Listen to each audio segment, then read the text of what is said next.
The medieval masterpiece at the Minster is finally finished.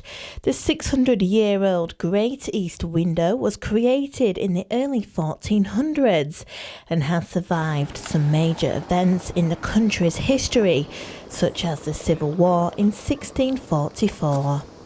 10 years ago, work started on the restoration of the window, and now the Minster is set to celebrate its completion. I think it's a combination of joy and relief that we have managed to get to this stage in a very complicated project and brought it to a glorious conclusion. And people have been admiring the window for many months, but we can now do that in the context of the space that's cleared and cleaned, and there is a great sense of rejoicing. The whole community, not least those who've been involved. There's been a team from fundraisers to researchers to designers to all the practitioners. We are gathering for a service when we will dedicate the window, and that's in the context of choral evensong. So we gather this evening, 5:15. The person who is going to preach, so reflect on all that's happened, is my predecessor, Keith Jones, who started the project, and it's so good to share this occasion with him. It's been so good to tell the story of the restoration of this window and the stonework around it. And as we've done it, we've been enabled to tell the story of the content of the window, which tells the beginning and end of all things. Because of the publicity, we have received many, many more visits from all over the world. People who are fascinated by this world-class medieval window.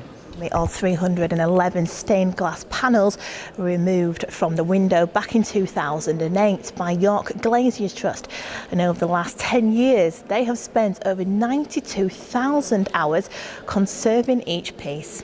Well, I'm really thrilled, to be honest, that it's safely back in one piece, and you know, it's been a very long job, it's been a very exciting job, and all the time in the studio we were thinking, what will it look like when it goes back into the actual building and we can see all of it at once, and today we can see exactly that. I suppose its biggest difference from other projects has been its sheer scale, the fact that it's the biggest window that we've ever tackled, and it meant that at the outset, you know, planning, costing it, you know, working out what size team we needed was all very challenging. So it's a relief that we got it right. So we were able to create the protective glazing using a genuinely revolutionary new material.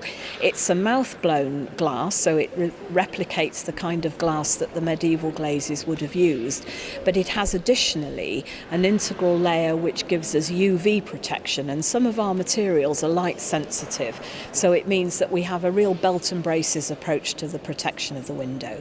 With the completion of the Great East Window, the next adventure for the Minster is to start an £11 million project on 128 windows. We've got 70 windows that are unprotected and which are therefore exposed to wind and moisture in the atmosphere, and we're working on a big programme now that will see all those windows conserved and protected within the 20-year programme.